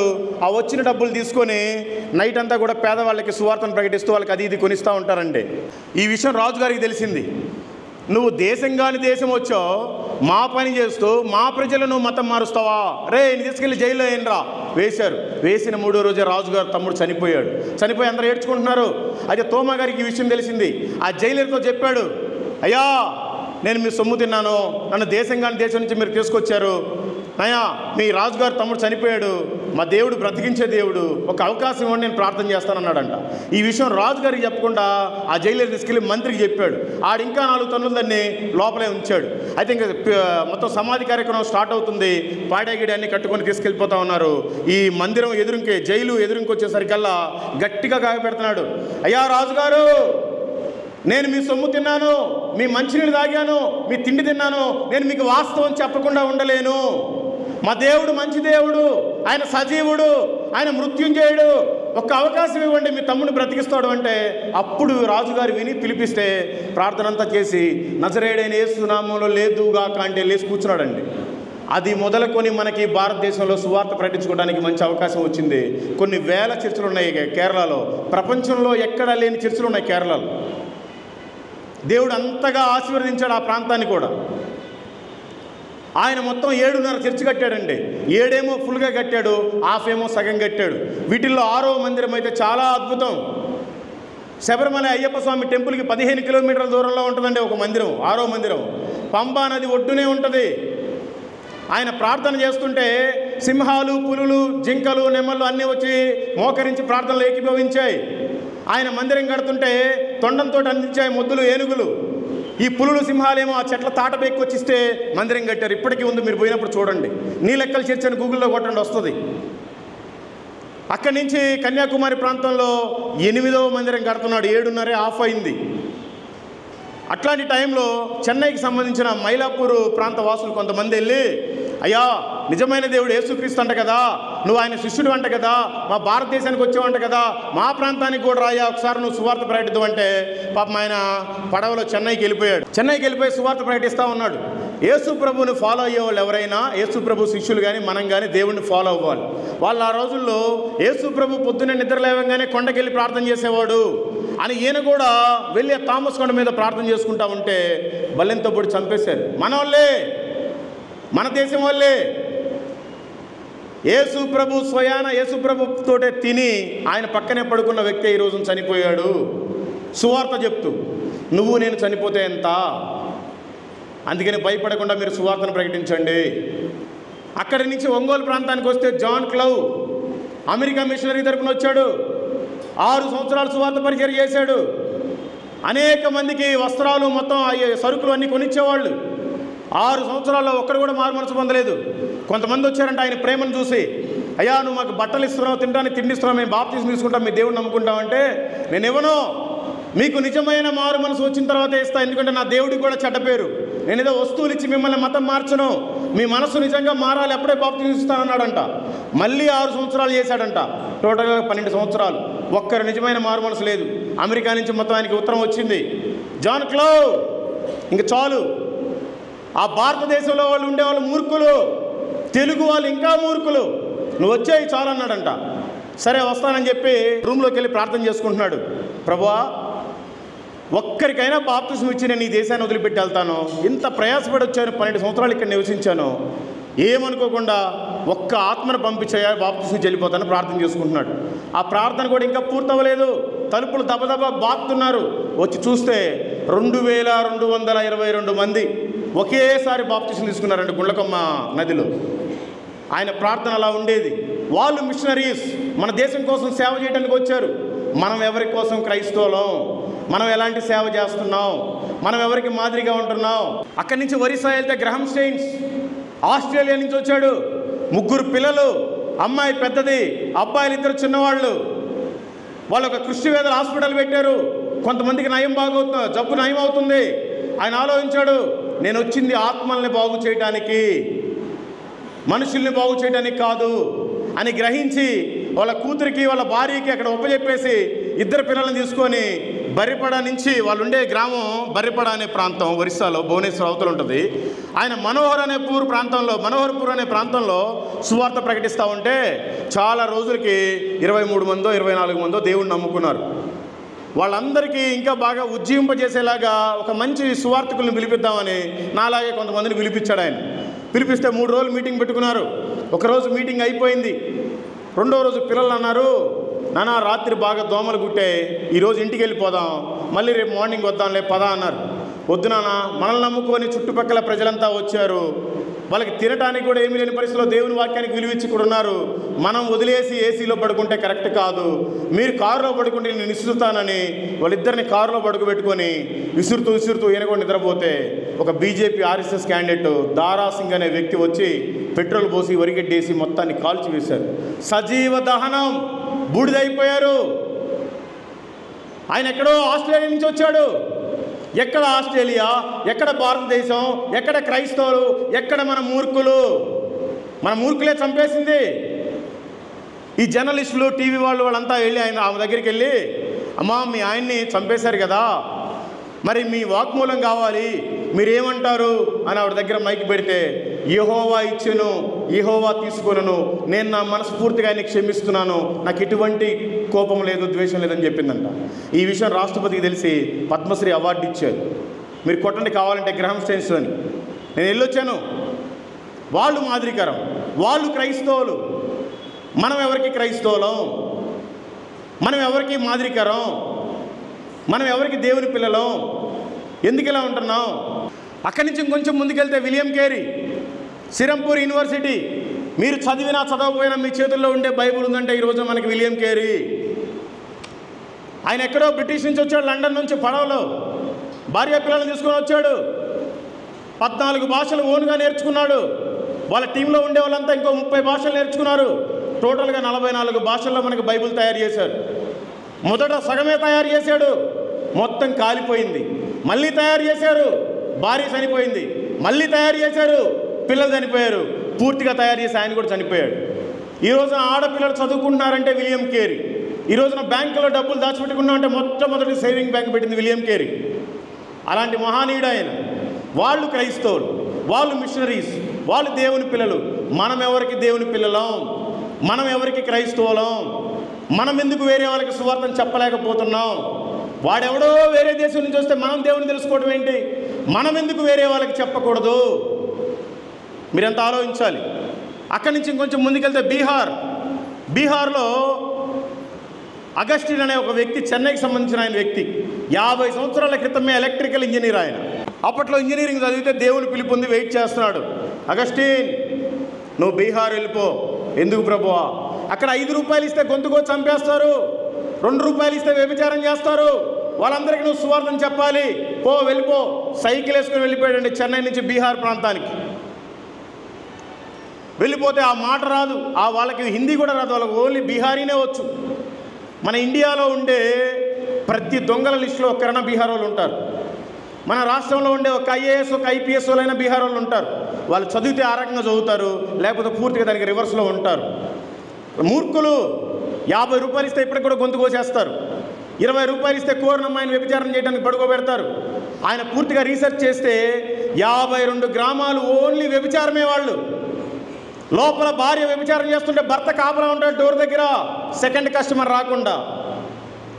వాళ్ళకి నిరోధులు, కండోములు కొనక్కరావడానికి వాళ్ళ పిల్లలే కొట్టుకెళ్ళి కొనుక్కొస్తారు. వాళ్ళ అమ్మ వ్యభిచారం చేసి అంతసేపు మంచం కింద పిల్లలు పడుకొని ఉంటారండి, ఎందుకంటే గదులు చిన్న చిన్నవి. అలాంటి దౌర్భాగ్యమైన పరిస్థితుల్లో బీహార్ ఉంది. అలాంటి ప్రాంతంలో సువార్త ప్రకటిస్తే ఆయన స్కూల్స్ పెట్టాడు, కాలేజెస్ పెట్టాడు. ఈ రోజున 30,000 మందికి ఒక పూట భోజనం పెడుతున్నాడు ఆయన మాదిరికరం. ఈ 52 గ్రామాల్లో వ్యభిచారం చేసే వాళ్ళ పిల్లలందరూ నేను దత్తత తీసుకుని ఆయన చదివిస్తున్నాడు. ఆయన ఒక క్రైస్తవుడు, ఆయన మిషనరీ, ఆయన ఒక మాదిరికరం. మనం ఎవరికి మాదిరికరం? అక్కడి నుంచి కొంచెం ముందుకెళ్తే పంజాబ్, సాధు సుందర్ సింగ్ పెళ్లి చేసుకోలేదు, తలపాగా కట్టుకున్నాడు, గడ్డం పెంచుకున్నాడు, కర్ర తీసుకున్నాడు. కాశ్మీర్ నుంచి కన్యాకుమారి వరకు 2 సార్లు పాదయాత్ర చేసి సువార్త ప్రకటించాడండి. ఆయన గొప్ప మహనీయుడు, ఆయన గొప్ప మిషనరీ, ఆయన సేవకుడు, ఆయన క్రైస్తవుడు. మనం ఎవరికి క్రైస్తవులం? అక్కడి నుంచి కాశ్మీర్ నుంచి, పంజాబ్ నుంచి కాశ్మీర్ మీదుగా ఇప్పుడు చైనాలో కలిసిపోయింది టిబెట్ అనే ప్రాంతం. ఆ టిబెట్ ప్రాంతానికి వెళ్ళి సువార్త ప్రకటిస్తూ వచ్చేటప్పుడు రిటర్న్లో ఆయన్ని ఎవరైనా చంపేశారా ఎవరికి తెలియదు. ఆ హిమాలయ పర్వతాల్లో మంచులో కూరుకుపోయాడా ఎవరికి తెలియదు. దేవుడే ఏలియా ఆనోకులాగా తీసుకెళ్ళిపోయాడా ఎవరికి తెలియదు. సాధు సుందర్ సింగ్ హిస్టరీ అది. ఆయన ఐస్ కొండల మీద పోతా ఉంటే ఆ కాలంలో నుంచి రక్తం ఇట్లా కారిపోయేదంటండి, రక్తసిక్తం అయిపోయాడు. ఆయన సువార్త అంతగా ప్రకటించాడు. ఆయన సువార్త ప్రకటించిన ప్లేస్లో నేను కూడా సువార్త ప్రకటించాలని మేము వెళ్ళాం. ఆల్ ఇండియా ట్రిప్కి వెళ్ళి ఆయన స్నానం చేశాడు ఒక నదిలో. హిమాలయ పర్వతాలు కరిగి ఒక నది పారుతూ ఉంటుంది. మనం ఎంత జర్నీ చేసినా, మీరంతా శ్రీనగర్, కాశ్మీరు, లెల్లాడకి వెళ్ళిన వాళ్ళకి బాగా అర్థమవుతుంది. ఆ నదిలో చెయ్యి పెడితే ఎంతవరకు అంతవరకు రక్తం గడ్డగట్టుకుపోద్ది. ఆయన సింపుల్గా ఉండేవాడు. 2 షర్ట్లు, కుర్తాలు, 2 లుంగీలు. ఆయన దాంట్లోనే స్నానం చేసి దాంట్లోనే పిండుకొని వేసుకునేవాడు. మాదిరికరం. ఆయన ప్రకటించిన ప్లేస్లో మనం కూడా ఒక పూట గడుపుదామని ఆ నదిలో ఒక చిన్న ఐలాండ్ ఉంటే వెళ్ళి నేను కూడా వంట చేసుకొని తిన్నాను. వీడియో పెట్టాను, మీరు కూడా చూడొచ్చు గాడ్స్ మిషన్ ఛానల్. 2 గంటల సేపు పట్టిందండి అన్నం ఉడకటానికి. కింద మంట మండుతానే ఉంది, పైన ఉడకటానికి చల్లారిపోతుంది. 2 గంటలకు అయిపోయింది. తింటే నా లంగ్స్ మొత్తం పాడైపోయినాయి. 4 నెలలు పట్టింది నాకు లంగ్స్ బాగోటానికి. 2 గంటలకే నా లంగ్స్ పాడైపోతే ఆయన జీవితాంతం సువార్త ప్రకటించాడు హిమాలయ పర్వతాల్లో. ఆయన మాదిరికరం. మనం ఎవరికి మాదిరికరం? అక్కడి నుంచి కొంచెం ముందుకెళ్తే పాకిస్తాన్ బార్డర్. భగత్ సింగ్ గారు, సరేలేండి వాళ్ళ డినామినేషన్ వేరే, వాళ్ళకి చాలా గొడవలు ఉన్నాయి, అది వేరే విషయం. మాదిరికరం. వచ్చి హైదరాబాద్లో ఉన్నాడు. 1000 సంఘాలు, లక్షల మంది విశ్వాసులు, వాళ్ళు క్రైస్తవులు, వాళ్ళంతా మాదిరికరం. మనం ఎవరికి మాదిరికరం? మనం ఎందుకు దేవుని సువార్తను ప్రకటించలేకపోతున్నాం తెలుసుకోవాలి. 90వ కీర్తన 3వ వచనం, నీవు మనుషులను మంటికి మార్చుచున్నావు, నరులారా తిరిగి రండని నీవు సెలవిచ్చుచున్నావు. మానవులంతా వచ్చారు, తిరిగి వెళ్ళాల్సిన సమయం ఆసన్నమైంది. ఆల్రెడీ మంచి సువార్థికుడు, మంచి పాస్టర్ గారు ప్రవీణ్ ప్రగడాల గారు కూడా అందుకే వెళ్ళిపోయారు. ఇంకా మనవంతు వచ్చింది. రేపో మాపో మనల్ని కూడా చంపేస్తారు. అలాంటి పరిస్థితులు రాబోతున్నాయి. మనం కలిగిన దాన్ని గట్టిగా పట్టుకొని ఉండాలి. విశ్వాసపూర్వకంగానే మనం ఈ జీవితాన్ని ముగించుకొని వెళ్ళిపోవాలి. ఓన్లీ వెళ్ళిపోతే ఏముండదు మీకు అక్కడ, ఇక్కడ సంపాదించుకొని వెళ్ళాలి. ప్రభు చెప్తున్నాడు మత్తయి సువార్త 6వ అధ్యాయము 19వ వచనం, భూమి మీద మీ కొరకు ధనమును కూర్చుకొనవద్దు, ఇక్కడ చిమ్మిటయు తుప్పును తినివేయును, దొంగలు కన్నము వేసి దొంగిలరు. ఆ ప్రవీణ్ పగడాల గారు ఒక మధ్యప్రదేశ్ ఆవిడని పెళ్లి చేసుకున్నారు. ఇప్పుడు ఆయన సడన్గా చనిపోయాడు. ఆయనకి సాఫ్ట్వేర్ కంపెనీస్ ఉన్నాయి, ఆయనకి పిల్లలు ఉన్నారు. ఆయన పిల్లలు కాదు ఇప్పుడు. ఆయన భార్య కాదు ఇప్పుడు. ఆయన కంపెనీస్ ఆయనకి కాదు. అవన్నీ ఎవరో ఇంకా, ఆయనకైతే ఏం లేదు. అందుకనే ఈ భూమి మీద మనం ఏం సంపాదించుకోకపోయినా పర్లేదు. మరి ఎక్కడ సంపాదించుకోవాలి? 20వ వచనంలో ఉంది, పరలోకమందును మీ ధనమును సమకూర్చుకొనుడి, అచ్చట చిమ్మెటైనను తుప్పైనను దాన్ని తినివేయదు, దొంగలు కన్నము వేసి దొంగిలరు. ఈ లోకంలో సంపాదించుకుంటే ఏమైందండి? నిన్న బ్యాంకాక్లో మొత్తం భూకంపం వచ్చి చాలామంది చనిపోయారు. మన పక్కనే మన భారతదేశానికి అంటుకొని ఉంటుంది మయన్మార్, అది కూడా పోయింది. మంది ఎప్పుడు పోతో తెలియదు. ఏమి భూకంపాలు రాకపోయినా ఏదో ఒక రోజు మన చివరి రోజే, ఏమీ సాధించలేం. మందంతా కూడా అక్కడ సంపాదించుకోవాలి. అక్కడ సంపాదించుకోవడం అంటే ఏంటంటే, ఇక్కడంటే అన్నీ ఉంటాయి, స్థలాలు బిల్డింగ్లు అన్నీ ఉంటాయి. మరి పరలోకంలో కూడా మనకి స్థలం ఉంది. ఈ కనిగిరి ప్రాంతంలో నీకు స్థలం ఉన్నా లేకపోయినా ఇబ్బంది లేదు, అద్దె కొంపలో అయినా బ్రతకొచ్చు. కానీ నీకు పరలోకంలో స్థలం లేకపోతే నీకు పరలోకంలో అసలు ఎంట్రీనే లేదు. ప్రభు 33.5 సంవత్సరాలు ఈ భూమి మీద బతికి ఆయన రేపో ఎల్లుండో సిలువ అయిపోతున్నారు. ఈ శిష్యులంతా వెళ్ళి అడుగుతున్నారు, ప్రభువా నీతో పాటు తిన్నాం, నీతో పాటు సువార్త చేసాం, నీతో పాటు పడుకున్నాం, అనేక అద్భుతాలు చేసాం, మరి మమ్మల్ని వదిలిపెట్టి నువ్వు వెళ్ళిపోతున్నావు. ఎక్కడికి వెళ్ళిపోతున్నావు ప్రభువా? ఉండొచ్చు కదా. ఆయన ఎక్కడికి వెళ్ళిపోతున్నాడో చెప్తున్నాడు. యోహాను సువార్త 14వ అధ్యాయం 2వ వచనం, నా తండ్రి ఇంట అనేక నివాసములు కలవు, లేని ఎడల మీతో చెప్పుదును, మీకు స్థలము సిద్ధపరచ వెళుచున్నాను. చూడండి ఆయన ఏమంటున్నాడు, నా తండ్రి ఇంట అనేక నివాసములు కలవు అంటే అది సత్యం. లేని ఎడల నేను మీతో చెప్పుదును అంటే నేను మీకు అబద్ధం చెప్పట్లేదు, నిజమేనా అర్థం అది. నేను వెళ్ళి మీకు స్థలము సిద్ధపరిచిన ఎడల నేనుండు స్థలంలో మీరును ఉండులాగున మరలా వచ్చి నా యొద్ద నుండుటకు మిమ్మల్ని తీసుకొని పోవుదును. నేను వెళ్ళుచున్న మార్గము మీకు తెలియను అని చెప్పాడు. ఆయన వెళుచున్న మార్గం ఏంటంటే పరలోక మార్గం. మనం ఏం తెలుసుకోవాలండి? ఆ మార్గంలో మనం వెళుతూ అనేక మందిని ఆ మార్గంలోకి లాగాలి. మనకి స్థలం ఉంది, అక్కడ స్థలం కనుక లేకపోతే చాలా కష్టం. మరి అక్కడ స్థలం కావాలంటే ఇక్కడ మనం ఏం చేయాలి? ప్రభు దానికి కూడా రాసిపెట్టే ఉన్నాడు. యోహాను సువార్త 9వ అధ్యాయము 4వ వచనం. ఇక్కడ వాక్యం చెప్పాలంటే భయం వేస్తుందండి. ఎందుకంటే ఎప్పుడు టైం అయిపోతాం, మైక్ ఎప్పుడు లాక్కుంటారు, దేవుడు నామానికి అవమానం. ఇంకొక 10 నిమిషాలు అయితే ముగించేస్తానే అనుకోబాగా. యోహాను సువార్త 9వ అధ్యాయము 4వ వచనం, పగలున్నంత వరకు నన్ను పంపిన వాని క్రియలు మనం చేయుచుండవలను, రాత్రి వచ్చుచున్నది, అప్పుడు ఎవ్వడను పని చేయలేడు. ఇప్పుడు మనకి మంచి అవకాశం సువార్త ప్రకటించుకోవడానికి. రాబోయే కాలంలో మనం ప్రకటించలేము. మన చర్చిలో మనం కూడా ప్రార్థనలు చేసుకోలేము. మన చర్చి బయట వాక్యాలను అవి కూడా తుడిపేస్తారు. మన చర్చి పైన సిలువ ఉంది, అది కూడా తీసేస్తారు. ఆల్రెడీ యూపీలో స్టార్ట్ అయింది, ఎంపీలో స్టార్ట్ అయింది, రాజస్థాన్లో స్టార్ట్ అయింది, ఛత్తీస్గఢ్లో కూడా స్టార్ట్ అవబోతుంది. యేసు ప్రభు దేవుడు అని ఒక కరపత్రిక ఇస్తే 7 సంవత్సరాల జైలు, 10 లక్షల జరిమానా. ఇంకా మన తెలుగు రాష్ట్రాల్లో అట్లాంటి దౌర్భాగ్యం లేదు. దయచేసి ఇప్పుడు మనకి పగలు రాత్రి రాబోతుంది, అలాంటి చీకటి రోజులు రాబోతున్నాయి. ఇప్పుడే మనం విరివిగా సువార్తను ప్రకటించాలి. ఒక్క ఆత్మని నాలాంటి కనుక మీరు కనుక రక్షించినట్లయితే పరలోకంలో మీకు నిజంగానే స్థలం ఉంటుందండి. మీరే క్రైస్తవులు అని చెప్పుకొని ఎన్ని రోజులు వచ్చి ఇక్కడ చప్పట్లు కొట్టి చిల్లర మార్చి కానికేసిపోయినా మీకు స్థలం రాదు. మీరు అనేక మందికి దుర్మార్గులకు సువార్త చెప్తేనే మీకు స్థలం ఉంటుంది.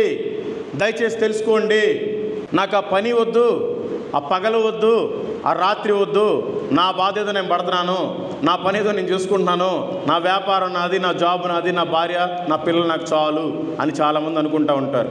మీకోసం కూడా మంచి వాక్యం రాయబడి ఉంది. మత్తయి సువార్త 3వ అధ్యాయము 10వ వచనం, ఇప్పుడే గొడ్డలి చెట్ల వేరును ఉంచబడి ఉన్నది కనుక మంచి ఫలము ఫలించని ప్రతి చెట్టును నరకబడి అగ్నిలో వేయబడును. ఫలము ఫలించటం వేరు, మంచి ఫలం ఫలించటం వేరు. ఫలం ఫలించడం అంటే మనం మాత్రమే ఆయన నమ్మి బాప్తిసం తీసుకోవటం. మంచి ఫలము అంటే అనేక మందిని అగ్నిలో నుంచి లాగినట్టుగా ఎదురుగా నుంచోబెట్టడం. అది కనుక చేయకపోతే ప్రతి జీవితానికి ఒక గొడ్డలు పెట్టున్నాడు ఆయన. ఆల్రెడీ నాకేసాడు. జీవితం మొత్తం పతనం అయిపోయింది. ఆ తర్వాత బుద్ధి వచ్చింది నాకు దేవుడు పని చేయాలి అని. అందుకని మీకు దేవుడు ఆ గొడ్డలు పెట్టకముందే దయచేసి మారండి. ఈ లోకం శాశ్వతం కాదు. మనం వెళ్ళేసరికి ప్రభు కోసం ఏదైనా ప్రయాసపడి తీసుకెళ్ళాలి ఆత్మలు, లేకపోతే చాలా కష్టం. మీరందరూ అనుకుంటున్నారు మరి అందరికీ పరలోకంలో స్థలాలు ఉన్నాయంటున్నావు, మరి స్థలం ఉంటుందా? మరి ఇంతమంది ఎక్కడ పడతారు? మన ప్రపంచంలో 800 కోట్ల మంది ఉన్నారు, ఇన్ని దేశాల మంది ఎక్కడ పడతారు? పరలోకం అంత పెద్ద అనుకుంటున్నారు. పరలోకం ఎన్ని కిలోమీటర్లు ఉందో బైబిల్లో ఉంది. మీకు ఎవరికైనా పరలోకం ఎన్ని కిలోమీటర్లు ఉందో తెలుసా? అన్న ఒకసారి చేతులు ఎత్తండి. బైబిల్ చదివితే తెలుస్తుంది. బైబిల్లో ఉంది ఎన్ని కిలోమీటర్లు ఉందో. ప్రకటన గ్రంథము 21వ అధ్యాయము 16వ వచనం, ఆ పట్టణము చచ్చౌకమైనది, దాని పొడగు దాని వెడల్పుతో సమానము. అతడు ఆ కొలకర్రతో పట్టణమును కొలవగా దాని కొలత 750 కోసులైనది. దాని పొడగును ఎత్తును వెడల్పును సమానముగా ఉన్నది. అందరి చేతుల్లో సెల్ ఫోన్లు ఉన్నాయి, మంచి ఇంటర్నెట్ ఉంది. అనవసరమైన వాటికి నైట్ అంతా రీల్స్ చూస్తూనే ఉంటాం, షార్ట్స్ చూస్తూనే ఉంటాం, పైకి మన జబర్దస్త్ షోలను చూస్తూనే ఉంటాం. 750 కోసులు అంటే ఎన్ని కిలోమీటర్లు అని గూగుల్లో కొట్టండి. 1 కోస్ హౌ మెనీ కిలోమీటర్స్? 3 కిలోమీటర్ల 75 మీటర్లు ఒక కోస్ అంటే. ఇంటూ 750 2306 కిలోమీటర్లు మాత్రమే పరలోకంలో ఉంది. ఇంకా కొన్ని వేరే తర్జుమా చేసిన బైబిల్ అయితే 2400 కిలోమీటర్ల వరకే ఉంది. ఏమయ్యా నువ్వు భలే చెప్తున్నావు, ఏదో అవకాశం ఇచ్చారులే మా వాళ్ళని. 2400 కిలోమీటర్లు 800 కోట్ల మంది జనాభా ఎలా పడతారు? 2400 కిలోమీటర్లు అంటే ఇక్కడి నుంచి ఢిల్లీ దాకే సరిపోద్ది. మరి ఈ ప్రపంచం అంతా ఎక్కడ పడతారంటే అందరూ పట్టరు, భక్తులే పడతారు. నేను భక్తుణ్ణి, నేను మారు మనసు పొందాను, బాప్తిసం తీసుకున్నాను, నేను ఆయన పని చేస్తున్నాను, నేను మంచి భక్తుడిని అన్న వాళ్ళంతా ఒకసారి చేతులు ఎత్తండి. కొంతమంది ఎత్తారు, దేవునికి స్తోత్రం. మిగతా వాళ్ళంతా భక్తులు కాదు, భక్తిహీనులు అని నేను అనుకుంటున్నా. మీరు కూడా మీ మనసాక్షిని చెప్పుకోండి. మీకోసం ఒక మంచి వాక్యం రాసిపెట్టున్నాడు. సామెతల గ్రంథము 16వ అధ్యాయము 4వ వచనం, యెహోవా ప్రతి వస్తువును దాని పని నిమిత్తం కలుగజేసెను, నాశన దినమునకు ఆయన భక్తిహీనులను కలుగజేసెను. పరలోకంలో ఆయన మీకు స్థలాన్ని ఏర్పరచలేదు. పరలోకం మీకోసం తయారు చేయబడలేదు, అది ఓన్లీ భక్తుల కోసమే తయారు చేయబడింది. మీరంతా భక్తులైతే చాలా మంచిది, ఇప్పటికైనా మారండి. ఒకవేళ భక్తిహీనులు కనుక అయితే నాశన దినము కోసమే మీరు తయారు చేయబడ్డారు. నరకములో కాల్చడానికి కొందరిని పుట్టించాడు, ఆ లిస్టులో మీరు ఉండొద్దు. ఇది సత్యం. నాశన దినం అంటే నరకానికి సూచన, పాతాళానికి సూచన. మీరు ఆ లెక్కలో ఉండబాకండి. దయచేసి నిజమైన మారు మనసు పొందండి, ఆయనకి సాక్షిగా బ్రతకండి. నిజమైన మారు మనసు ఆయనకి సాక్షిగా అంటే ఏం లేదు. చాడీలు చెప్పుకోబాకండి, అబద్ధాలు మాట్లాడబాకండి, బూతులు మాట్లాడబాకండి, వాక్యానుసారం జీవించండి. మీకు కుదిరినప్పుడల్లా సువార్తను ప్రకటించండి. యేసు ప్రభు వారు ఒకసారి ఈ భూమి మీదకి వచ్చి మన కోసమే దెబ్బలు తిని, కొట్టించుకొని, ఉమ్మించుకొని, ప్రాణం పెట్టి తిరిగి లేచి వెళ్ళిపోయాడు. మీకు అందరికీ తెలుసు కదా. తెలుసు అన్న ఒకసారి చేతులు ఎత్తండి. ఈ విషయం కూడా తెలియదేమో, చాలామంది ఎత్తట్లేదు. ఆయన మళ్ళీ రెండోసారి రానాయన్నాడు ఈ భూమి మీదకి. నా కోసం ప్రభు రెండోసారి భూమి మీదకి రానాయన్నాడు అన్న వాళ్ళంతా ఒకసారి చేతులు ఎత్తండి. ఎత్తిన వాళ్ళంతా భ్రమలోనే ఉన్నారు. ఆయన రెండోసారి భూమి మీదకి రాడు. ఆయన మధ్యాకాశంలోకి వస్తాడు, ఒక బూర సౌండ్ ఊతాడు. ఆ సౌండ్ వినంగానే మనం రెప్పపాటులో మహిమా శరీరం ధరించుకొని ఆయన దగ్గరికి ఎదుర్కోవాలి. వెళ్ళిపోతే మంచిది. 7 సంవత్సరాల విందు, ఆ విందుకు పిలవటానికే నేను దేవుడు ఇన్ని రోజులు బ్రతికించాడు. మీ ఇంట్లో ఎవరిదైనా మీ పాపలతో మీ బాబులతో పెళ్ళిళ్ళు అయితే వేరే వాళ్ళ ఇంటికి పిలవటానికి వెళ్తారు, విందు భోజనానికి, పెళ్లి భోజనానికి. చీకటి పడితే వాళ్ళు భోజనం పెడతారు, పత్రిక ఇచ్చిన తర్వాత వచ్చేస్తావు. ఇంకొంచెం చీకటైతే పడుకోమని మంచం వేస్తారు, తెల్లారైనా రావాలి. ఎందుకంటే నువ్వు పోయిందే పెళ్ళికి పిలవడానికి. మరి గొర్రె పిల్ల విందుకు పిలవడానికి మీరంతా భూమి మీద ఉన్నారు. ఎన్ని రోజులు అవుతుంది మీరు భూమి మీదకి వచ్చి? మీకు మళ్ళీ వెళ్దామని లేదా? ఇక్కడైనా మీ పగలు, మీ ప్రతీకారాలు, మీ హోదాలు, మీ జాబులు, మీ వ్యాపారాలు అవి దేనికి పనికిరావు. రెప్పపాటులో మహిమ అవసరం ధరించుకొని వెళ్ళిపోవాలి. వెళ్ళిపోతే మంచిది 7 సంవత్సరాల విందు, వెళ్ళిపోకపోతే 3.5 సంవత్సరాలు శ్రమలు, 3.5 సంవత్సరాలు మహాశ్రమలు. నీకు ఆధార్ కార్డు ఉంటుందా? దేనికి పనికిరాదు. నీకు ఓటర్ ఐడి కార్డు ఉంటుంది, ఓటు వేయలేవు. నీకు ఏటీఎం కార్డు ఉంటుంది, నీ డబ్బులు కూడా నువ్వు తీసుకోలేవు. అలాంటి పరిస్థితులు రాబోతున్నాయి. ప్రభు చెప్పాడు సూచనలు. 666 అనే ముద్ర రాబోతుంది, జాగ్రత్తగా ఉండండి, ఆ ముద్రలో జ్ఞానం ఉన్నది అని చెప్పాడు. రాబోయే కాలంలో ఒక చిన్న సిమ్ కంటే ఇంకా చిన్న సైజు చిప్పు తీసుకొస్తారు. అది మనకి నుదుటిని కానీ లేకపోతే మణికట్ట మీద కానీ వేస్తారు. మనం ఇంకేం పని చేయవని దానికి అటాచ్ చేసి పెడతారు. అది సాతాను గాడి క్రియ. నువ్వు ఏదైనా ప్రయాణం చేయాలంటే అది చూపిస్తేనే నీకు టికెట్ వస్తుంది, ఏదైనా కొనాలంటే అది చూపిస్తేనే కట్ అయిపోద్ది. ఆల్రెడీ దానికి సిగ్నల్గా కొన్ని సాతాను గాడు ముందే క్రియేట్ చేశాడు. ప్రతి ఒక్కరికి గూగుల్ పే, ఫోన్పే ఉంది. అదొక ముద్ర, ప్రతి షాపులో ఆ ముద్ర పెట్టుంటారు స్కాన్ చేయమని. ఆయన చెప్పాడు ఆ చిప్పుని ఇక్కడ కానీ పెడతారని. దానికి సూచనగా కరోనా టైంలోనే సాతాను గారు తీసుకొచ్చాడు. మనం ఏదైనా ట్రైన్ ఎక్కాలన్నా, ఫ్లైట్ ఎక్కాలన్నా, ఏదైనా షాపింగ్ మాల్కి వెళ్ళాలన్నా ఒక టెంపరేచర్ మీటర్ ఇక్కడ పెట్టేవాళ్ళు, జ్వరం ఉందా లేదా అని, లేదంటే ఇక్కడ పెట్టేవాళ్ళు. దానికి సూచనే అది.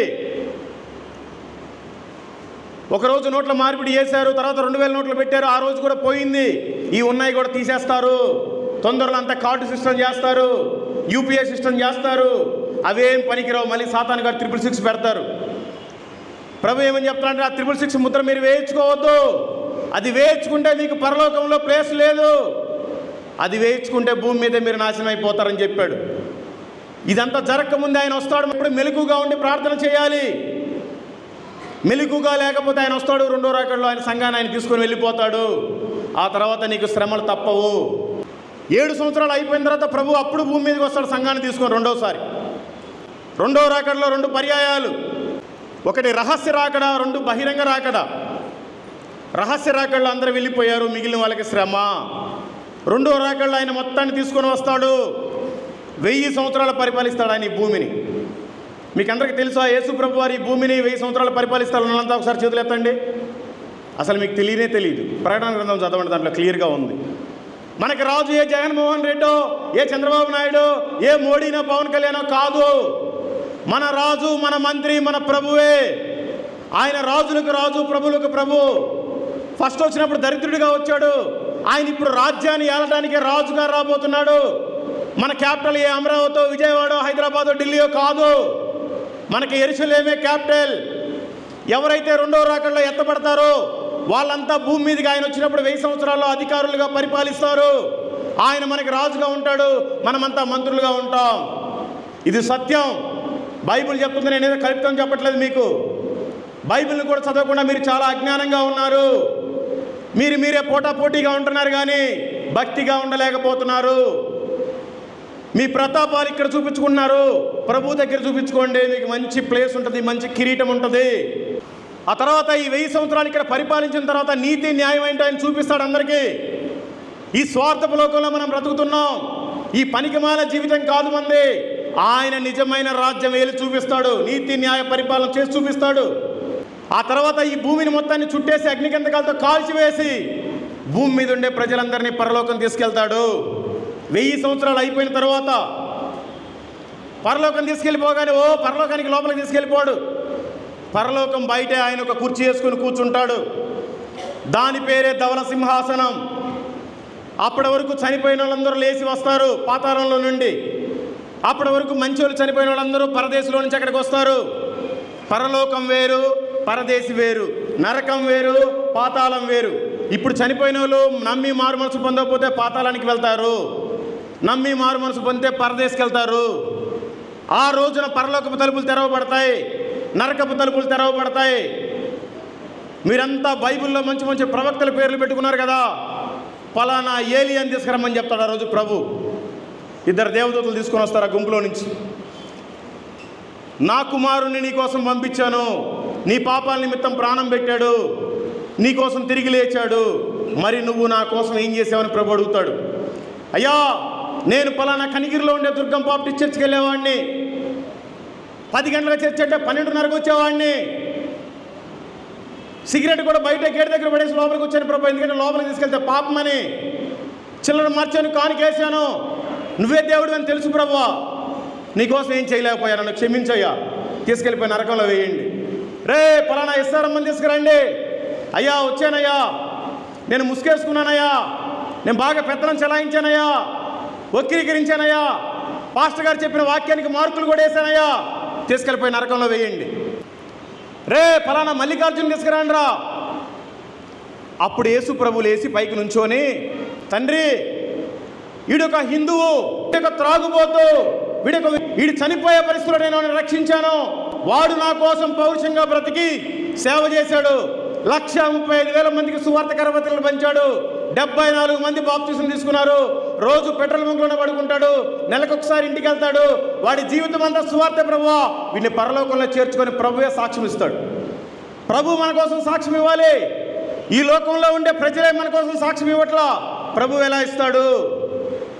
దయచేసి మీరంతా మారండి, మారకపోతే భయంకరమైన నరకం ఉంది, అగ్ని ఆరదు, పురుగు చావదు. దేవుడు మిమ్మల్ని, మీ కుటుంబాలని, మీ సంఘాన్ని, మీ ఊర్లని దీవించి ఆశీర్వదించును గాక. ఆమేన్. గాడ్స్ మిషన్ వ్యవస్థాపకులు రెవరెండ్ సిహెచ్ మల్లికార్జున గారిని హెచ్చరికలు చేస్తూ మన జీవితాలు ఏపాటివి క్రైస్తవులుగా జీవించినంత కాలం ఇదే బ్రతుకులు బ్రతుకుతా ఉన్నాము.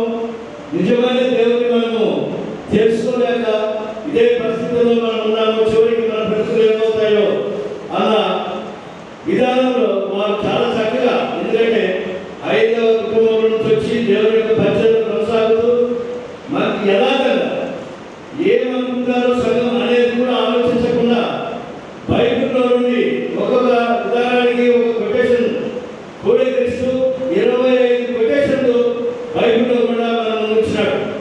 ఎంతోమంది సంఘ కాపర్లు ఉపన్యాసాలు విన్నాం, కానీ 25 సందర్భాల్లో కొటేషన్స్ వెలికి తీసి వాటిని సందర్భాన్ని బట్టి వాక్యాన్ని ఇచ్చినటువంటి వారిని చూడలేదు.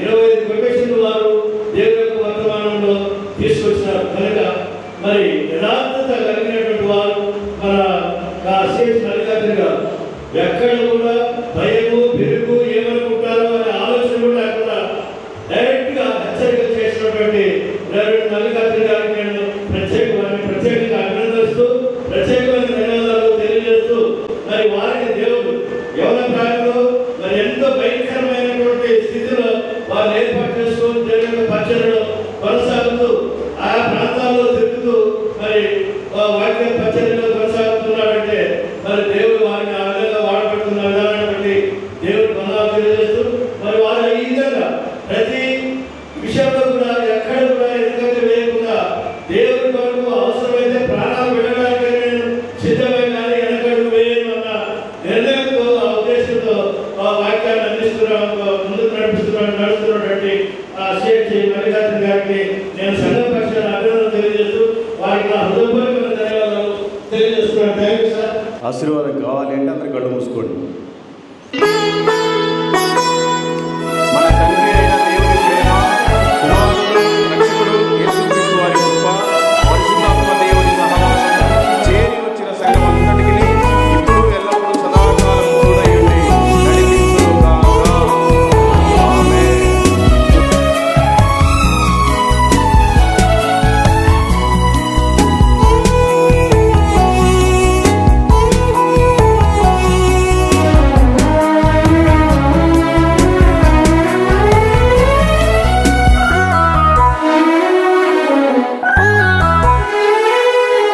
క్షయమైన ఈ మంటి దేహం మన్నులో చేరేలోపు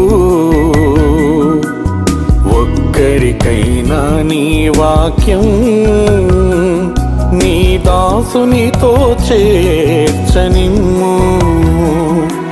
క్షయమైన ఈ మంటి దేహం మన్నులో చేరేలోపు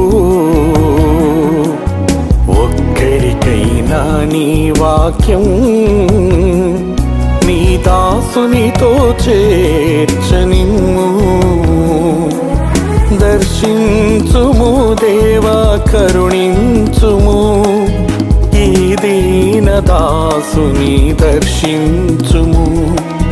దర్శించుము దేవా, కరుణించుము ఈ దీన దాసుని దర్శించుము.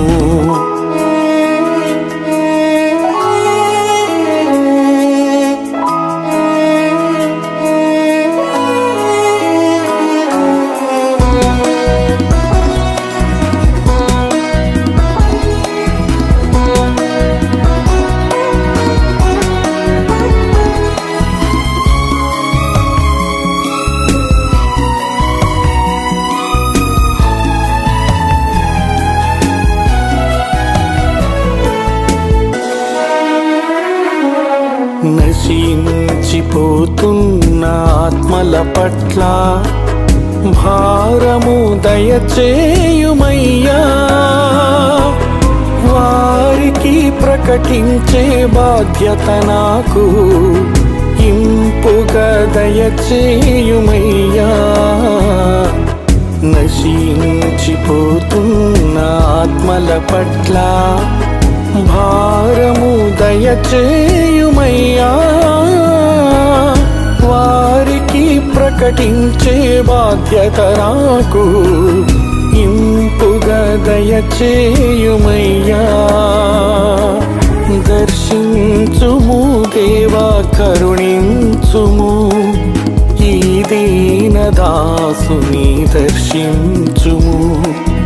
దర్శించుము దేవా, కరుణించుము ఈ దీనదాసుని దర్శించుము.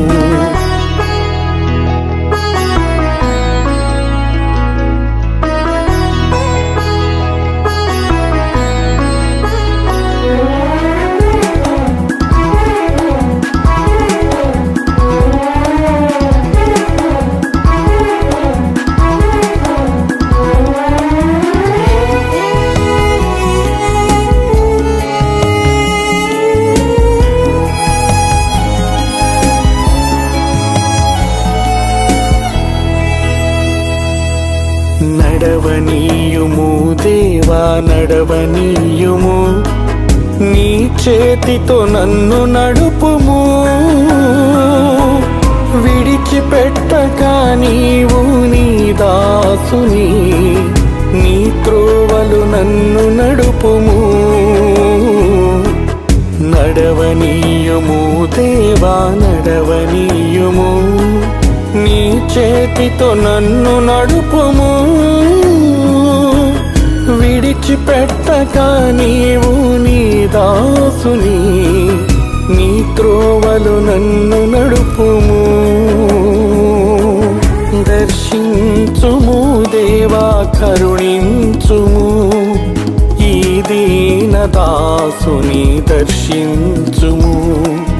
దర్శించుము దేవా, కరుణించుము ఈ దీనదాసుని దర్శించుము. క్షయమైన ఈ మంటి దేహం మన్నులో చేరేలోపు ఒక్కరికైనా నీ వాక్యం నీ దాసునితో చేర్చనిమ్ము. క్షయమైన ఈ మంటి దేహం మన్నులో చేరేలోపు ఒక్కరికైనా నీ వాక్యం నీ దాసునితో చేర్చనిమ్ము. దర్శించుము దేవా, కరుణించుము ఈ దీనదాసుని దర్శించుము. దర్శించుము దేవా, కరుణించుము ఈ దీనదాసుని దర్శించుము. క్షయమైన ఈ మంటి దేహం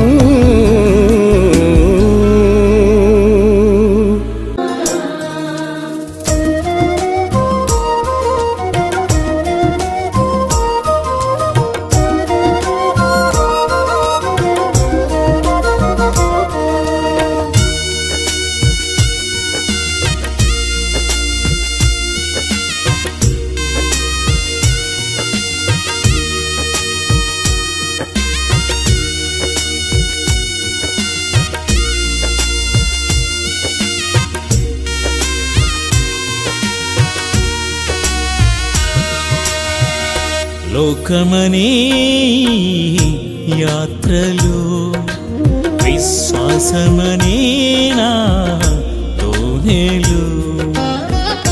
లోకమనే యాత్రలో విశ్వాసమనే నా తోనెలు.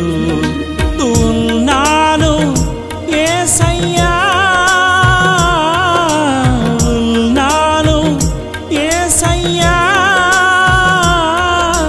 నీకోసమే నా నిరీక్షణ, నీకోసమే నా నిరీక్షణ. లోకమనే యాత్రలు విశ్వాసమనేనా తోనేలు.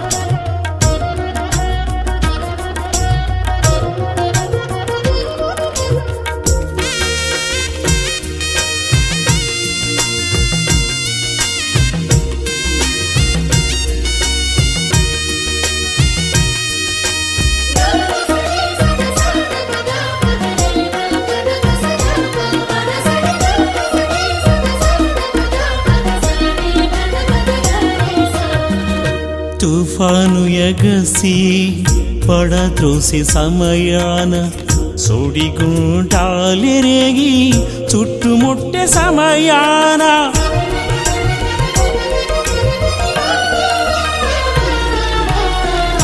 తుఫాను ఎగసి పడత్రోసి సమయాన సుడిగుండాలెరేగి చుట్టుముట్టే సమయాన ఉన్నావు యేసయ్యా నాతో నాదోనెలో, ఉన్నావు యేసయ్యా నాతో నాదోనెలో, నీవున్న మీరేంటి చర్చగా పెద్ద మీకు మేము ప్రార్థన అటనబాకండి.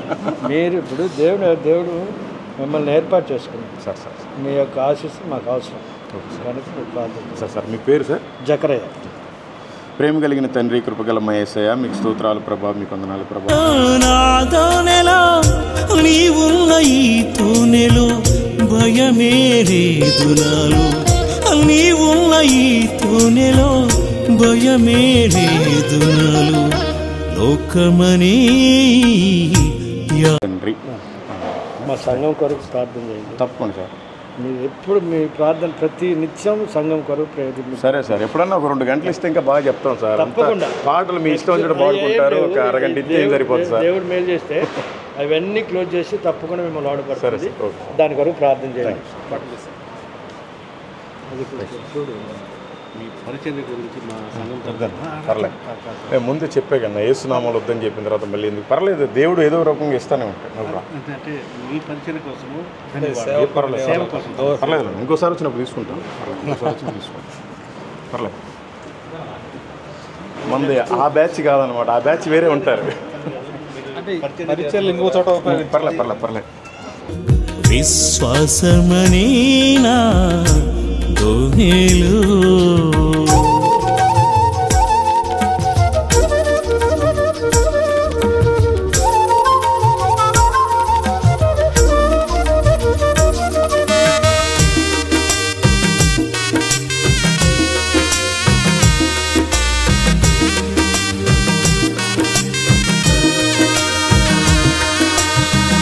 నాపై అపవాది ఆయుధం విసిరి వేళ, శోధన అలసడి చుట్టుముట్టే సమయాన,